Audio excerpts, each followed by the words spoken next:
Welcome back to the Lanterne Rouge Cycling Podcast. The Tour de France Femmes avec Zwift has kicked off now. Stage 5 from Macon to Belleville on Beaujolais. 140 kilometers, 3,000 meters of elevation gain. Medium mountains, hills all day. It's a sort of a Liège-Bastogne-Liège, but not in Liège. And indeed, that's what race directors were calling this parcours in the race interviews, in the interviews before the race. We start with a 10K, 4.5% climb, then punchy hills, then a little valley of 30Ks. But the main attraction of the two climbs, Col de Derbies, 3.7K, 6%. Last 1,300 meters, they turn right, and it's like a 1.3K, 10% absolute wall. And then there's a valley. Then after that, they have Montbrouilly, 3Ks, 8%. Again, that's irregular. The last 1.5Ks are the steepest at about, 10.5%. We then have a very technical descent and then a valley to the finish. So it's a GC day, 3,000 meters climbing. We've got before the stage, riders, Reusser, less than 20 seconds ahead of Vollering on GC. And then a lot of riders on about a minute to Reusser. Pre-stage, we had a miffed, yesterday and this morning, not so happy ELB, Benji. Yeah, Elisa Longo Borghini hosted two interviews, as in, I think yesterday after the time trial, she was on the trainer, and I think Matilda Price from Cycling News was asking her, what's the mood in the team after this time trial with two solid results of Juan Blasi? And I think ELB understood the word mood as being a bit negative towards what's been surrounding the team the last couple of days. And I don't have the exact quote in front of me, but it basically came across to me that ELB was kind of blaming the media for inventing / exaggerating at least the whole situation within the team, that they're fine within the team and that the media should think about them being people behind the scenes as well, etc., which I agree with the fact that media and journalism, etc., should keep track of that they're reporting on people, but it's definitely not a made-up narrative by the media what's happening around UAE Team Limad in this race. Before the race, Blasi already stated, "I'm not a leader here. Flodarczyk and Elisa Longo Borghini are." Then you were the one to point out on the podcast as well that Melissa Moncado, is it fair to say the manager? The boss. She's the big boss of the team, yeah.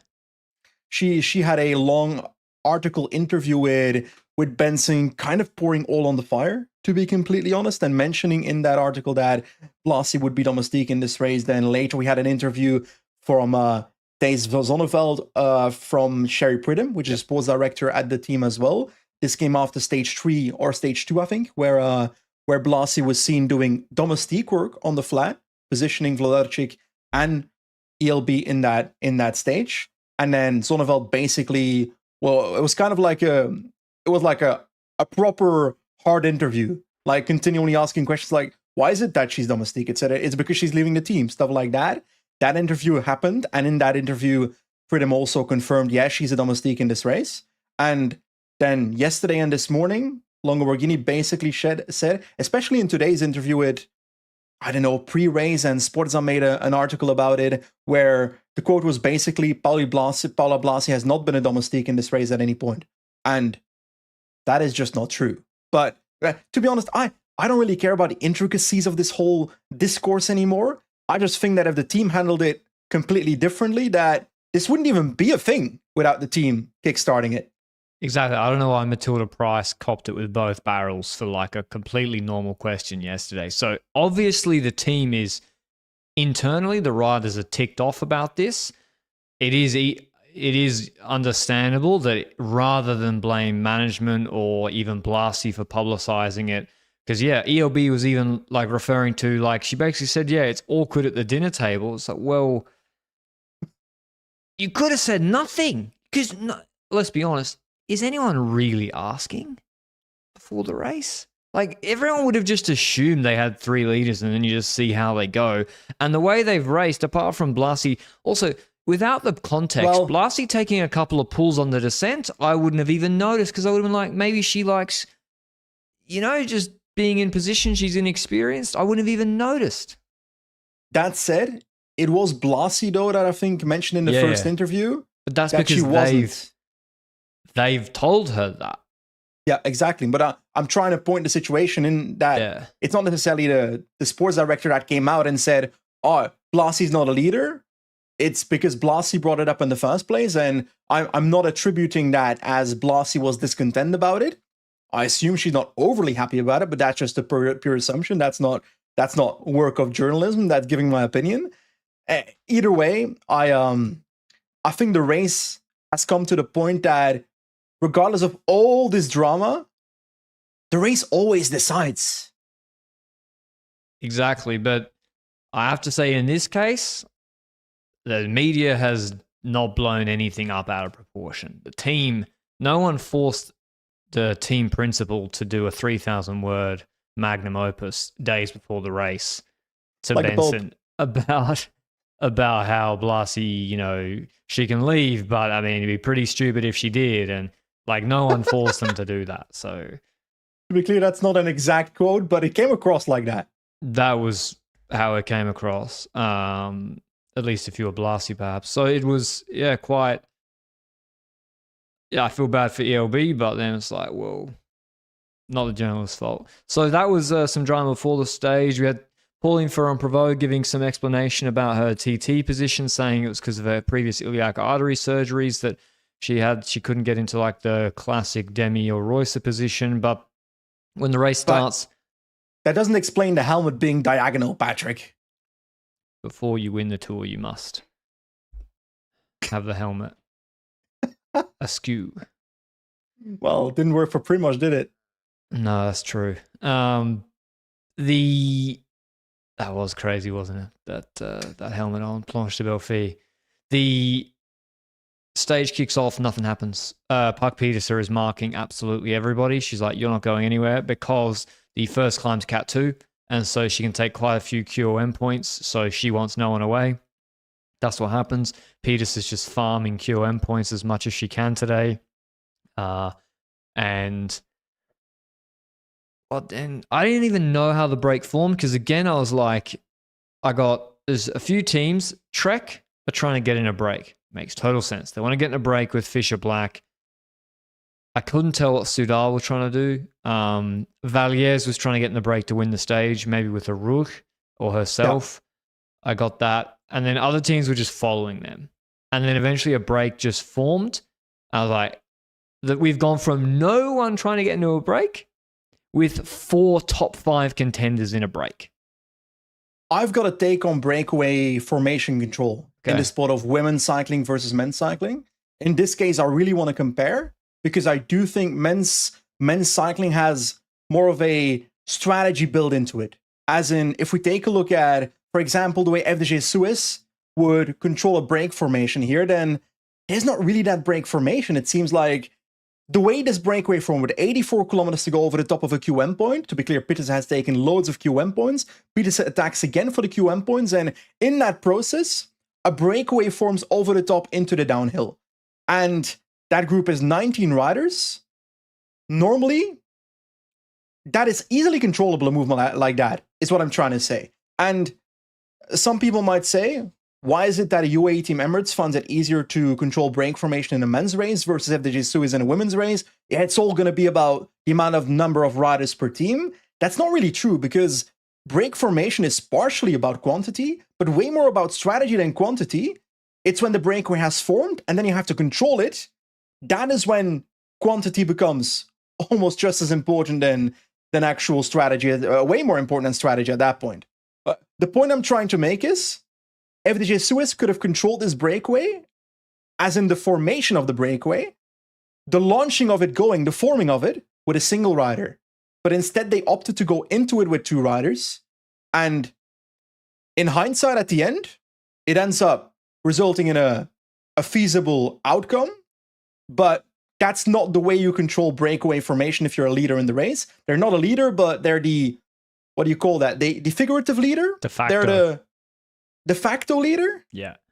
Well, yeah, and also Movistar, they don't really control it all. They don't have a climbing team, really. Like, they have Lippert here, but Movistar also choose to go in the break. So really strong break.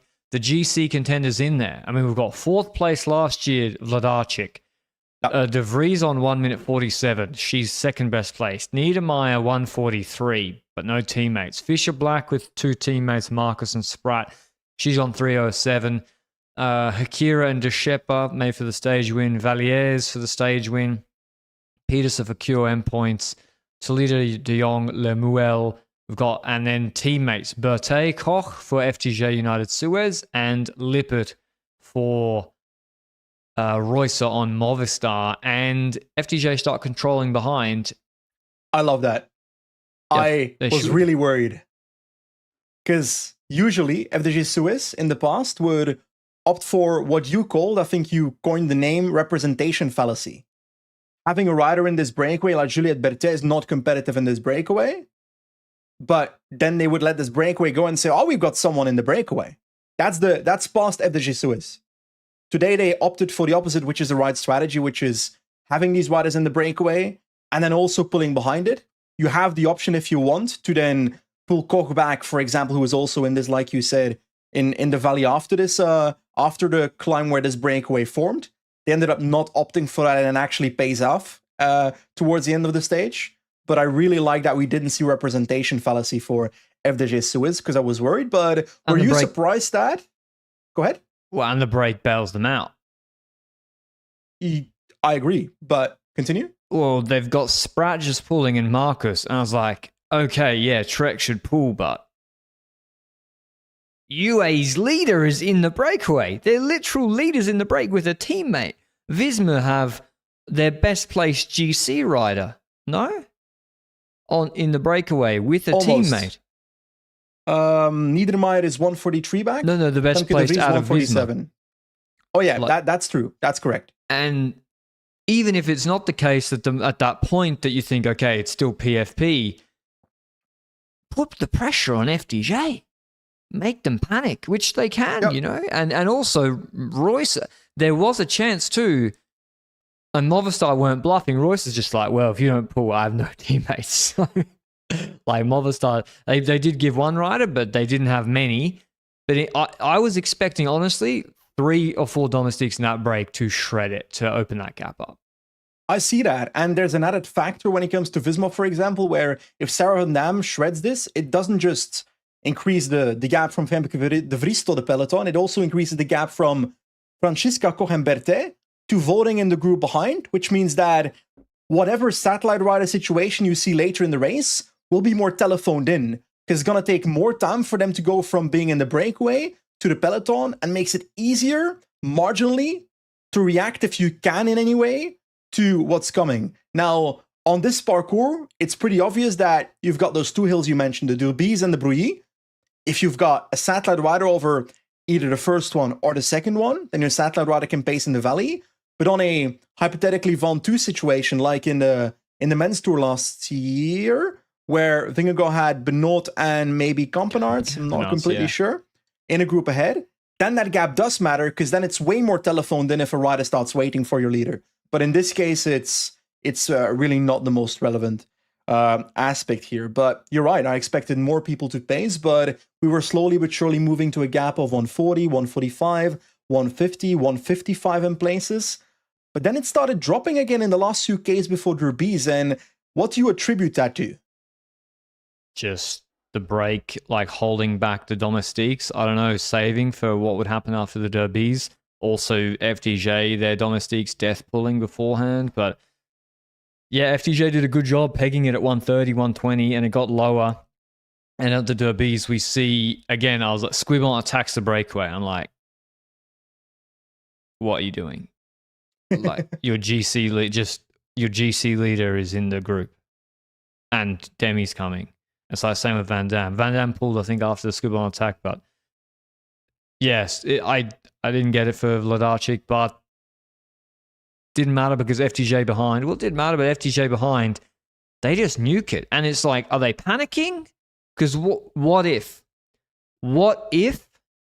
Demi runs out of teammates because they've launched her, she doesn't drop the main contenders, and Canyon, Visma, UAE all have a second leader in front.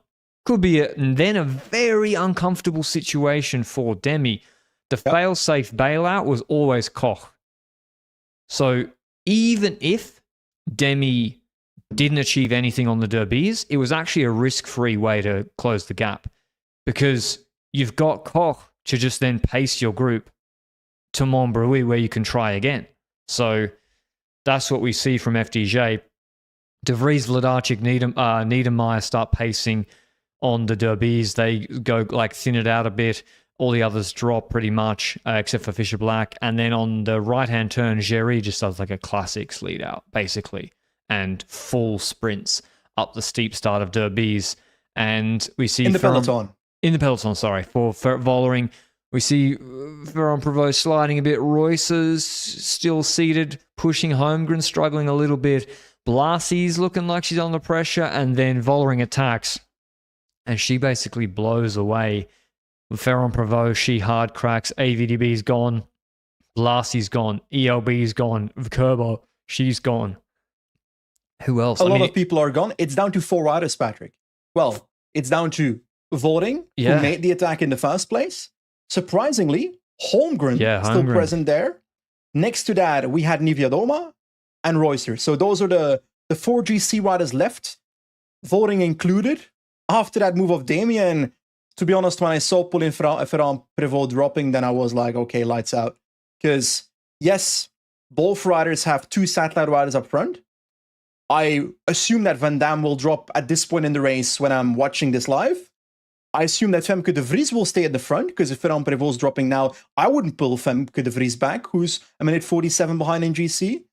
And on the other side, Koch and Berthet are ahead, and FDJ is more likely to send both back, first Koch, of course, to help out Vollering to try and expand the gap on Ferran-Prevot here. So I thought to myself, okay, this gap is more than 90 seconds this evening. Yeah, it's because it's also, okay, Ferran-Prevot has a satellite rider but coming back, but like I said, she needed FDJ to have no satellite riders, and she needed to get to Blasi and ELB. If she was with Blasi and ELB, she's got a shot. But Koch is the difference maker. Koch, something we got to mark this down. She is men or women's. She's the domestique or signing of the year award, I think. And that's with her looking awful on day 1, by the way. Day 1, she was struggling big time. And here it just doesn't matter what everyone else behind is doing, because she just trucks this valley, and that's game over. It goes out to over a minute. And remember, Vollering also already spanked everybody in the TT yesterday, apart from Reusser. And it's not just the FDJ Suez domestiques that are present here. You've got Lippert dropping back for Reusser, Spratt dropping back for Holmgren, like you said, Van Damme dropping back for Ferran-Prevot, then Squibon drops back to ELB and Blasi, who have come together in like a second group in between the Vollering group and the actual and the Ferran-Prevot group. They're on like roughly 50 seconds in that valley you're talking about. We did not mention one thing that happened in today's stage near the top of the derbies. There was a Shimano motorbike on one side of the road behind Noemi Rook, who was looking behind, I think, looking for Kerbal. She was waiting as a satellite rider to drop back. This stage was a satellite rider tutorial, by the way. So there's 4 different groups with a satellite rider. We've never seen it.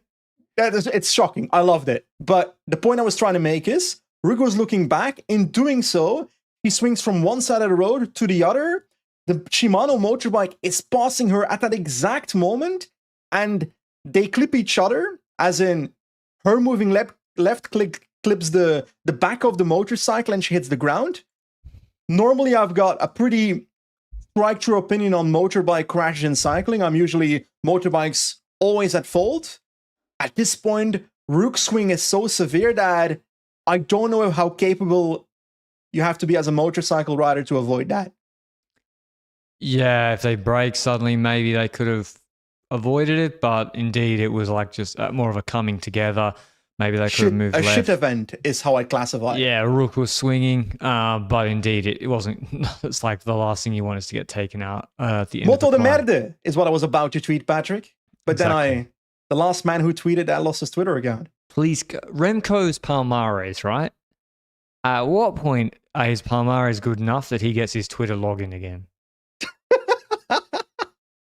Also, back to the ELB thing. She's like, it's shit when you're scrolling Instagram and you see all this stuff about Blassie. I was like, Luke always says this. Luke is like, the athletes should be logged out of all social media during major races. Yep. Like, what's my Instagram algorithm? I log on to Reels. Because if you're a cyclist, my assumption is that anything can trigger you online, because there's always going to be people that even hate you in a valid way. You know what I mean? Like, there's always like tactical criticism, etc., that can be valid, but there's also people that will just dislike you on the internet and call you out for shit. So I don't know. I think I would straight up delete my apps. I got ultralight backpacking maxing. What is that? I got the Yankees' #1 prospect making his debut. Is that your algorithm? Yeah. I'm just like, what's my algorithm? I don't get triggered by my algorithm. My algorithm is just pure nonsense that I just go every second one of my, it's perfectly dialed in. Every second reel, I just give a light chuckle. My algorithm on YouTube right now is two dudes. Just careful. You've got Gary Eats, who reviews like high-end restaurants in the UK. I know that fella, the middle-aged English bloke. Yeah. And then there's Danny versus Food, who is like the most accented. I don't know how to describe him. Is like an average UK bloke is how I classified him as. Also middle-aged. It's a geezer. That's a great word. And horses. And Danny versus Food is like, I'm gonna review this fish and chip shop, for example. And I found out today they've collaborated and they've got a channel called Gary and Danny, and a whole new world has opened up to me. These guys, I don't like food reviews, but I like watching them. The deep state is behind Gary Eats for sure, because this guy's just appeared on my algorithm and now he's Industry on yours. Planned. There for sure, yeah. But you appeared on my algorithm once. Are you an Industry Planned? I do have to say, the reel I did of your man chasing the bit on that popped off. That hit some sort of algorithm. Australia's funniest home videos. Did that hit the Joe Biden reel level of viewership? Nah, not on YouTube. The YouTube comments, because like I would go into like YouTube Studio where you manage your videos and all your content and everything, and I'd see like 2 years later I'd see a comment. It's just like people calling Joe Biden senile, and I'm like, and you couldn't see what video it was attached to, and I'm like, for context, what video is it attached to? It's him crashing his bicycle like 5 years ago. And they're like, was Joe Biden at Paris stage 4 yesterday? What? I get so confused 2 years later. Anyway, we get You don't remember? I don't remember. You're the senile one. Oh, I'm clear. I'm lucid. What's the video like? I'm sharp. I have no clue what you're talking about. They're asking you. I can't get into it, Benji. We get to Montbrouilly. Francisca Cox's done an incredible job. Juliette Berthet takes over. She's starting to pace. Ferran-Prevot's at 1 minute 30. She lost 2 minutes in the TT yesterday. We can say at this point, Benji, it's over. But also just on the losing what is now. I scripted it. Yes. Okay, I'm not gonna flex. Continue. And then we're like, okay, is Demi gonna do? She doesn't have to attack on Montbrouilly. Royce surprises her for the bony sprint. And then we have Vollering. Oh, they've caught the breakaway, by the way. So Niedermeyer, Vladarchik, De Vries, Fischer Black are all back in the fold. And Vollering, she starts to attack, doing like stop-start surges on Montbrouilly. She's shaking riders off. First, she gets rid of De Vries. Then she gets rid of Fischer Black. Then she's got Vladarchik and Holmgren under pressure. And then on the last attack, she drops everybody but Royce and Niewiadoma. And in fact, Niewiadoma counters her twice. Royce is on a 1.5 second gap. We've got a technical descent afterwards, and we go over the top, the big three, and we can say now these three should podium this race on GC. Vollering, Royce, Niewiadoma are the podium riders unless something crazy happens, it looks like. Royce is on a bit of a gap. They push the descent. Niedermeyer's not far. So I was already going, if there's any tactics to be played, I'll play them, even if it makes no difference. So I was like, Kasia shouldn't pull. She's the only rider with a teammate on the road. and her teammate is just behind with Holmgren. You don't need to be scared of Holmgren in the sprint, all due respect. And you were like, yeah, but if she also pulls, you just secure podium and keep it simple. What do you think now? Can I be completely honest? I think it doesn't matter. I don't care too much. Yeah. I think on one end, yes, I am the kind of person that every single time Kasia Niewiadoma enters the last kilometer and decides to do a final pull with whoever she is with when she doesn't need to because she doesn't have the sprint compared to the others, I'm that guy that has this interstellar moment, Patrick. I see the bookshelf in front of me. I see Niewiadoma taking over behind the bookshelf. I take my fist. I smash the bookshelf multiple times. I am Matthew McConaughey, Patrick, and it's not doing anything. I'm shouting, no, stop riding. Yeah, But I love it. I don't want her to change. I don't love it. I don't love it. I don't want Kasia to change. I want Kasia to win. I want her to win. If Kasia wins, she's not going to be our Kasia anymore. Because it's like Greg van Avermaet. Greg van Avermaet was great until he started winning. Then I didn't care anymore. Really? Yeah. For me, the love for Greg van Avermaet stopped when he started winning. No, winning is good. I'm an underdog, man, Patrick. She is the underdog, but you still got to maximize. Anyway, I agree. Pull, it doesn't matter. Just don't pull so hard. I think we can agree. You don't. The other two are the big engines. What's your analysis of Royce here? On the descent, Demi and Kasia put her under pressure. And I was like, okay, it's just technically she's under pressure. But then she's calling for a bid on from the neutral multiple times, and she's not allowed to get it because we're too deep into the race. She then misses a corner or nearly runs herself off the road. And I was like, I think she's cooked. She went super deep. The way she climbed that final climb is one of the best, most impressive Royce things I've seen. I think we've seen in her career. We've seen her do great time trials, some really solid climbing performances, but to be able to follow in the wheel, punching attacks by Niewiadoma and Vollering, trying to get rid of her, that's like peak Roycer. And I think I've somewhat spoken about the differentiation between Vollering and ferran-prevot on a big climb. The reality is Vollering dropped Roycer by a minute, roughly, on Finestre. So there's a substantial difference in terms of quote-unquote quality on a Ventoux 69-minute climb. Finestre 69 minutes, sorry. Ventoux is probably going to be less than that. Yeah. Especially if you count the 15.6 kilometers, then it's like, I don't know, 57 minutes, whatever. Either way, my point that I'm trying to make is this Roycer, I don't know where she's going to be on Ventoux. I don't want to speculate until after the finish of today's stage, once we get to that how I see the differences coming forward. But it's a different effort. It's a different effort, but it's like Finestre, no? It is. It is like Finestre, yeah. And what's her level like compared to Finestre? We don't really know. I mean, that was 6th of June, Finestre. So that was 2 months ago. She got put on a minute. And Demi, I think Demi's in better shape. The thing is, she can do her own pace. She doesn't have to respond. Demi, the stop-start attacks today, you would think the time trial rider and Royce would be better just doing her own pace. Yeah. Suited Kasia. So... Okay. Oh, yeah, we get to the final. I'm like, Royce is pretty cooked, I think.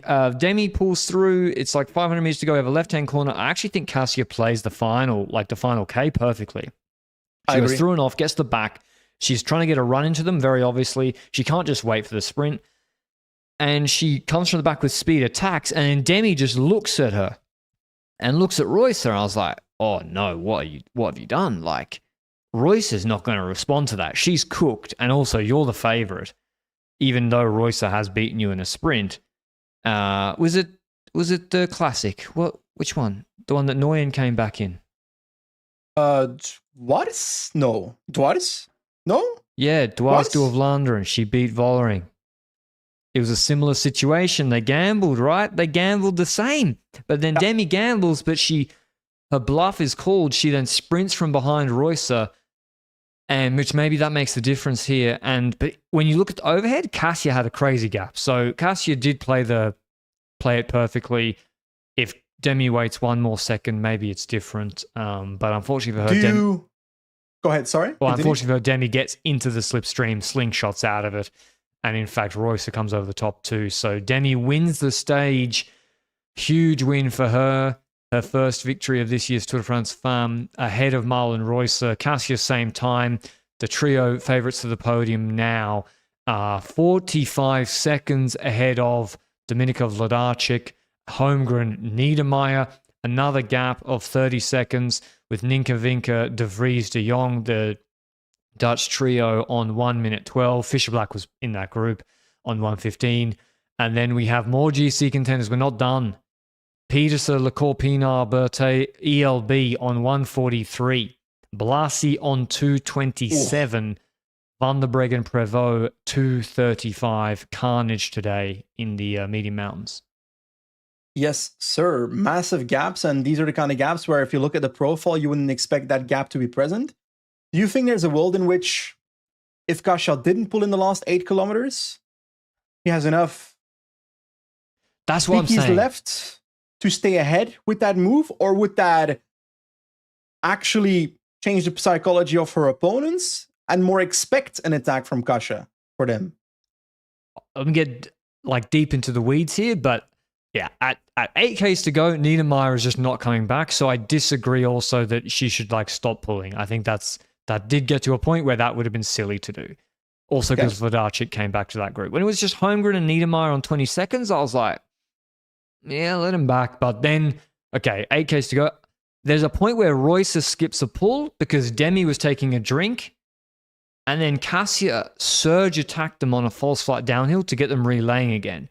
And your point is, if you believe in the theory of W prime, maybe you do, maybe you don't. What is W prime for the people that don't know?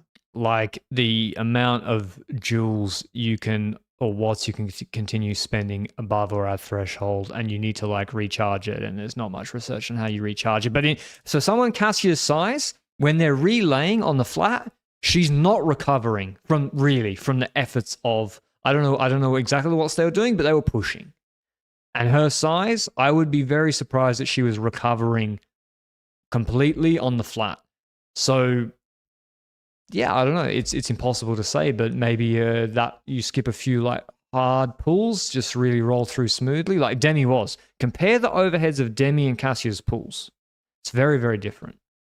Yep, I think that's fair. I think the one thing that I would say is that, I think I hinted at it earlier, I do think because Kasia pulls so late into the race that I almost started to think she was going to wait for the sprint. And maybe that kind of psychological thing then works for a Reusser and Vollering, who then maybe expect the attack less. But I think they could have responded earlier to the attack. It's just that they were looking at each other to close it initially, and then Vollering was the one to react a slightly later manner. But the way Vollering closes that down, a pretty nasty kick by Niewiadoma as well, was really impressive. And yeah, like you said, Demi Vollering wins the stage, and I still say she's in pole position to win this race, despite Reusser having 12 seconds on her in GC. She can do it on bonies, almost. Yes, but I'm of the opinion that on Ventoux, Finestre Vollering puts time into Reusser. Even if Reusser is slightly better than Finestre, if she improves a little compared to that, she should still drop Reusser. And is there an argument to be made that Finestre wasn't perfectly paced either? Because towards the end they were with multiple riders? It was a weird stage. They were changing the finish all the time. They didn't know because the ice falls. So it's hard to say, to really assess that performance properly. And the revised GC, Reusser is still in yellow, but she's only 12 seconds ahead of Vollering. Niewiadoma's on 1:17, so that is a big gap compared to what I thought, actually. She's on 1:17. Niedermayer, Canyon Schramm are both in 3:4. She's on 2:40. Vladarchik, 2:54. In 5th, ELB in 6th, 2:58. Holmgren, 3:05. De Vries, 3:11. Kerbal, 3:41. Blasi, 3:51. Ninka Vinke, 3:54. Van der Breggen, 4:04. Ferran-Prevot is now on 5 mins. So that's a lot. I was really pumped up to come on here and say Cassie's gonna win the Tour, but 1 minute's a lot. I agree. 1 minute's a lot. I think Kasia was super strong in that last hill. I think it's not implausible for her to finish second in this Tour de France Femmes, but Reusser's climbing looked okay. Today she was a bit struggling though on the climb and looked cooked afterwards. Right now, I would say the podium for me would be Vollering, Niewiadoma, Reusser by the end of this race. Because the gap to the others is starting to become slightly big for them to close it. Holmgren's level today shouts to me that she might be able to move up to P6-ish, maybe a P5. I'm not completely sure there. I'm trying to think here for a second. I lost my thought completely. I think Cassia... is she going to play for second? Because let's run through my Vontu simulation is that Demi drops Reusser, but Reusser is going to be good. So Demi can't then go into cruise control. I mean, she can because she doesn't need a big gap, but she's going to want to drop her. If you're Cassia, you can just sit on the wheel of Demi and just wait and then counter her in the last 3Ks and see what you can do. Like Vingegaard did. Vingegaard took 40 seconds on Pog in 21 in like 7 minutes, 6 minutes. So,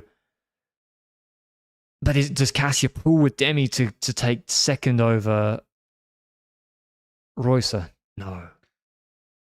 I think I've got a controversial take, and I think I might disagree with myself by tomorrow evening.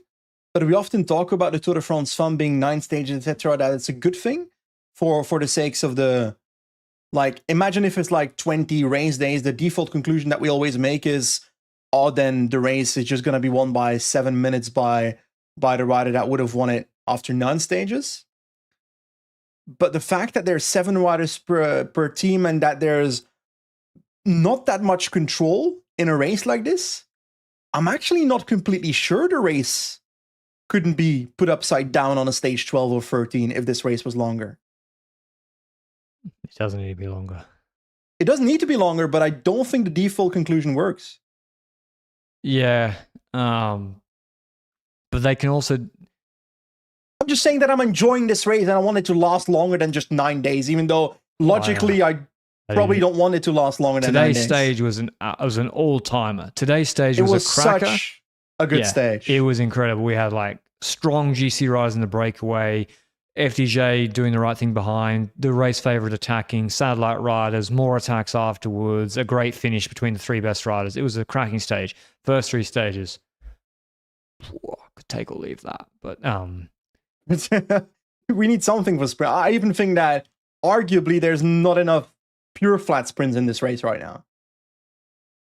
Yeah, because it's the hope that kills you. If you see they're going to do Den Haag to Luke's house, you're like, all right, well, Viva's going to win, so I'll watch the last 5Ks. If you watch stage 1, that's the opposite. Yeah, today's stage was really, really, really good. Benji, my mouse has died again, so you're going to have to read out the profile. I have a serious problem that I only leave my mouse on 5% or less battery. If you get a cat, it will resolve the mice issues. But stage 6, 153.4 kilometers Montbrison to Tournon-sur-Rhône. We've got plenty of QM points again at the start of the stage. And before I deep dive into the rest of it, I want to take a look at what the QM standings is right now to conclude that. 37 points for Puck, so she's going to take that home. She looks like she's on it and nobody else cares. Yeah. Fontu's like 15 points. Okay. Yeah. No. That's what I've been told. If that's the case, then there's no way they can come back, right? No, then it's done. Because there's no multi-mount HC stage. Climb, is that really 15 points? It's got to be 20. Either way, 20 is not enough either. What about the Nice stage? I don't know. Are they I Cat think it's 1s? first Cats. No, it's Cat 2s. Oh. What? Last one is Cat 1. Last one is Cat 1. They're Cat 2s? Yes. I've told you from the start, it's built for a breakaway win.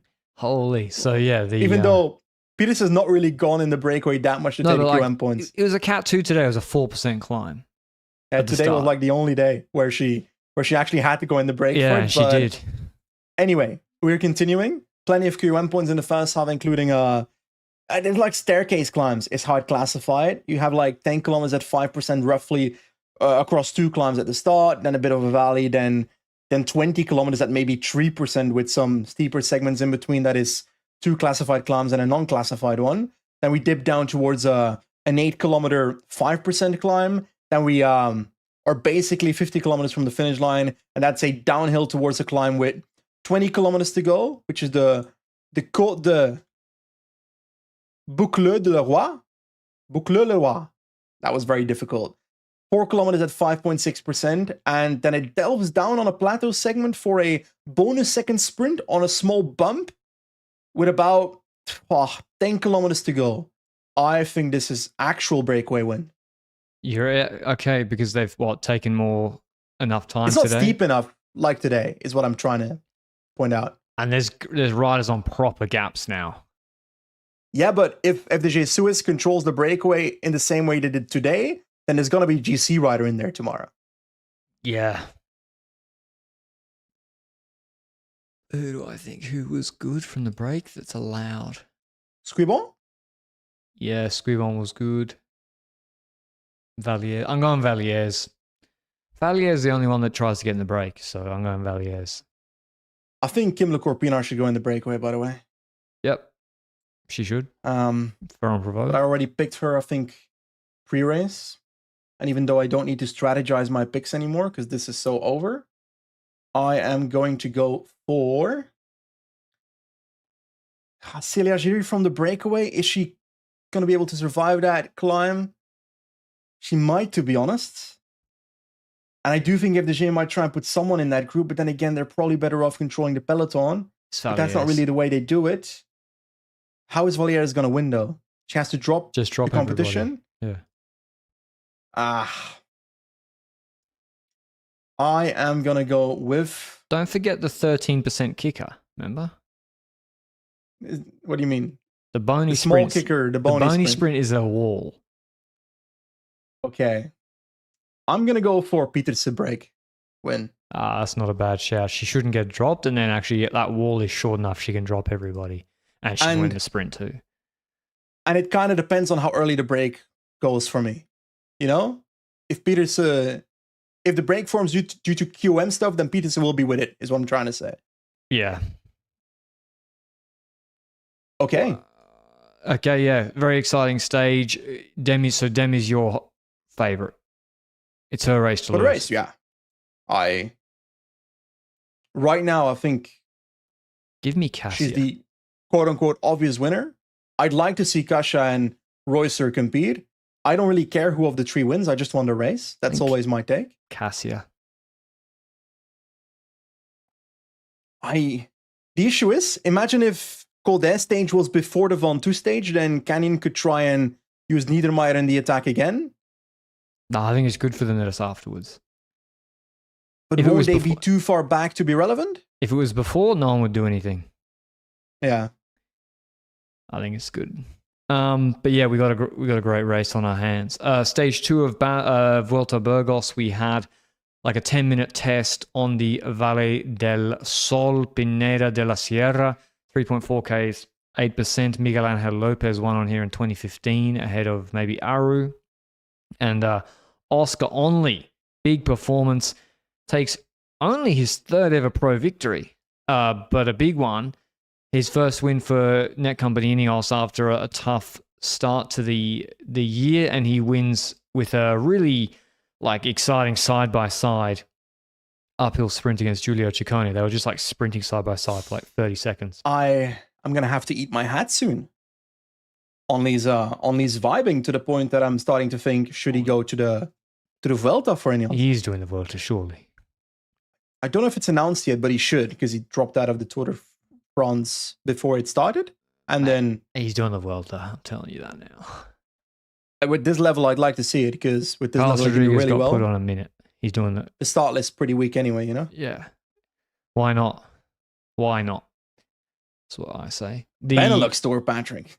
Well, that's the thing in the if you don't do the Vuelta as a 60-kilo climber like him, what what is there for you? There's Canada, okay, but for him as a GC rider, the Vuelta is, if he's fit enough, a good option. Ciccone second. And Look, who's third? Who's third, Benji? and Ricky Mas. He's on. I think I want to jump on your take from earlier. You said during the Vuelta, there's no other things you can do as a GC rider. I think that's my take. I don't want the Tour de France Femmes to be longer. I need something more in the second half of the women's cycling season, GC-wise, to vibe with. Oh, the women have got something, haven't they? They don't have the greatest stage race. Oh, Romandy's gone. They used to have Romandy. Yeah. I need something in the second half of the women's cycling season, GC-wise. But the men's too, you got no... Apart from the Vuelta, you got no World Tour race after the Tour, except for Lombardia, but there is no stage race, a World Tour stage race with a climb longer than like 12 minutes. Make the Grandissima World Tour, Patrick. Yeah, you could do that. Julius Johansson won the TT today at Volta Portugal. But yeah, maybe... I don't know. I reckon Tour of North Queensland. Tour of North Queensland in September would go hard. You got some big climbs up in North Queensland, even just around Cairns. Some really, really good climbs. Who the fuck is in our North Queensland? They got money for tourism too, so it really goes hand in hand. Atherton Tablelands. Where's North Queensland? North of Australia, north of Queensland, on the right side, on the east side. So on the north right? North right, yep. Top right, yep. Cairns, we're going to do Townsville. There's a 5-minute test they can do up to climb in Townsville. It's going to be sick. Okay, Patrick. Only will do it. Only will be desperate to go back to Australia. I feel like I'm that meme. You're like the old boomer with his stroller. I want a tour of Queensland, and I'm like, sure, go back to bed, Patrick. Yeah, better than tour of fucking Portomark Belfort Classic. Riding around muddy fields. It's probably just a bit far to go in the middle of the season, I would say, to North Queensland. But yeah, give climbers something to work with. But indeed, we have Only looking very good. And the point is, tomorrow we had Goal looking good, Widar, Mas, so the guys for the Vuelta. Tarlet finish that was good for him, finishes near 30th, somewhat surprising.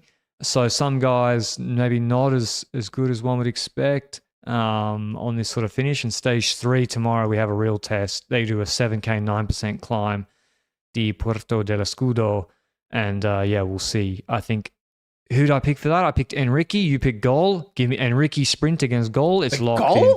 You picked Goal. I picked Ciccone. No, not for tomorrow. No, I picked Ciccone. You picked Goal, 100%. I'm not going to pick Goal for a downhill finish, Patrick. I picked Mas beating Goal in a sprint, and it's happening tomorrow. They'll drop everybody.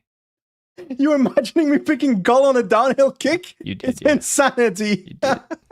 So think better next time. And elsewhere, as I said, in Portugal and Tour de Polonia, Milan won his 3rd sprint in a row, ahead of Noah Hobbs. Noah Hobbs, very impressive positioning-wise. Romele 3rd. So that's good. Like, he's just, as I said, we pumped up his tyres yesterday and he delivered again for us today. But yeah, Milan won the first 3 stages. I have to say, this has been the worst start of a 1-week World Tour race I've ever watched. So, yeah, I think Manier got relegated for deviating. I didn't see it.